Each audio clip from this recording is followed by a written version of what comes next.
اسلاف کی ایک خاص عادت یہ ہوا کرتی تھی کہ وہ لوگوں کو وقت دیا کرتے تھے. حضرت امام اہل سنت امام محمد رضا خان فاضل بریلی رحمۃ اللہ علیہ ہوں کہ اتنی مصروفیات اور اتنا زیادہ جو ہے وہ دینی کام اور ذمہ داریاں ہونے کے باوجود جو ہے عصر سے مغرب آپ عام ملاقات فرماتے ہیں اور لوگ جو ہے آپ کی بارگاہ میں حاضر ہوتے ہیں. اور یہ خاص و عام سب کو اجازت ہوتی تھی کہ جو چاہتا جو ہے امام اہل سنت رحمۃ اللہ علیہ کی بارگاہ میں آتا.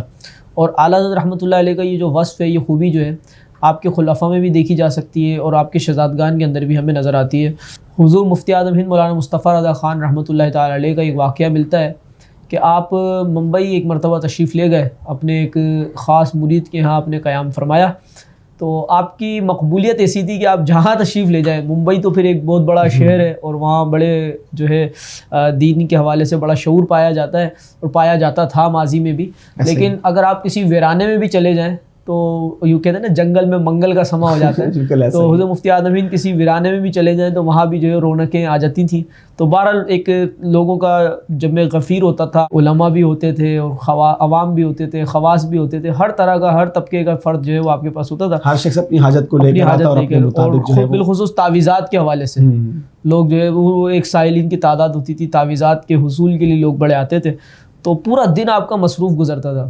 تو وہ جو مرید خاص تھے ان کو خیال ہوا کہ حضرت آرام بہت کم فرماتے ہیں، تو انہوں نے دروازے پر ایک تختی لگا دی اور اس میں ملاقات کے اوقات لکھ دیے. اچھا. تو حضور مفتی اعظم ہند رحمۃ اللہ علیہ جب گزرے اور آپ نے تختی دیکھی کہ ملاقات کی اوقات ہے تو آپ نے تختی جو ہے وہ پلٹ دی اپنے. اچھا.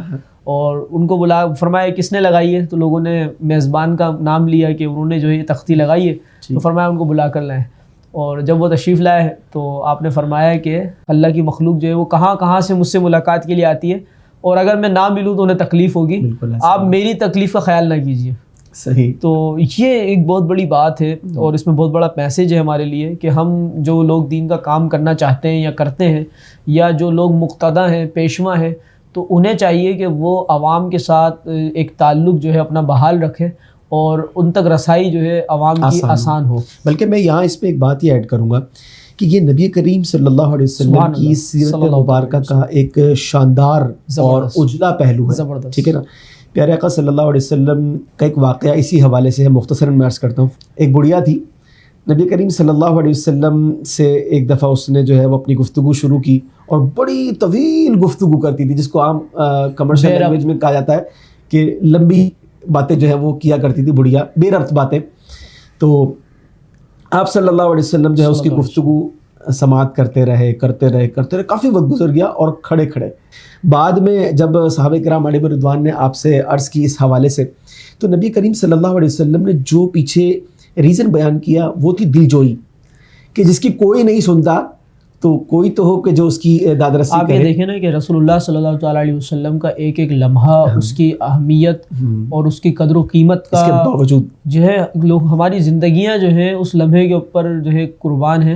تو اتنی زیادہ ذمہ داریاں اور اتنا بڑا فریضہ اور آپ کی زندگی تو نبی کریم علیہ السلام کی، لیکن اس کے باوجود جو ہے آپ اپنا وقت جو ہے اس کو عطا فرما رہے ہیں. اور یہ بھی میں نے اس میں جو آپ نے واقعہ بیان کیا اس میں یہ بھی ملتا ہے کہ وہ بار بار پوچھتی بھی تھی کہ آپ میری بات سن رہے ہیں. تو سرکار صلی اللہ علیہ وسلم فرماتے ہیں کہ میں تمہاری بات توجہ کے ساتھ سن رہا ہوں. تو بڑا یہ دلجوئی والا معاملہ جو ہے یقیناً یہ بھی ایک سنت ہے اور اس طرف جو ہے وہ توجہ کرنی چاہیے. مجھے اپنے پیر و مرشد علامہ سید شاہ تراب اللہ قادری صاحب رحمۃ اللہ علیہ یاد آ رہے ہیں، کیونکہ یہ ایک ایسی مثال ہے کہ جو بالکل ماضی قریب کی مثال ہے. مفتی اعظم ہند رحمۃ اللہ علیہ کا زمانہ تو پھر کچھ عرصے پرانا ہے.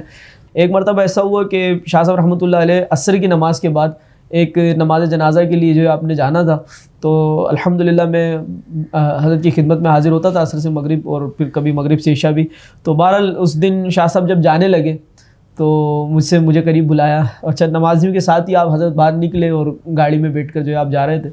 تو مجھے بلایا اور فرمانے لگے کہ حجرے کا دروازہ کھول کر بیٹھ جاؤ، کوئی آئے تو اسے بٹھا لینا کہ شاہ صاحب ابھی آ رہے ہیں. تو فرمایا کہ لوگ بہت دور دور سے آتے ہیں، میں نہیں ہوں گا تو پریشان ہو جائیں گے کہ شاہ صاحب آج کہاں چلے گئے. تو اتنا خیال اور اتنا احساس کہ جو ہے وہ لوگوں کی تکلیف کا، اور یہ احساس ہی جو ہے اسی کو بیدار کرنے کی ضرورت ہے کہ ہم اپنے پاس آنے والوں کا خیال کریں. اللہ تبارک و تعالیٰ جو ہے ہمیں لوگوں کی دلجوئی کی توفیق عطا فرمائے اور اللہ تبارک و تعالیٰ جو ہے اچھی عادات اور اچھی صفات ہمارے اندر پیدا فرما دے.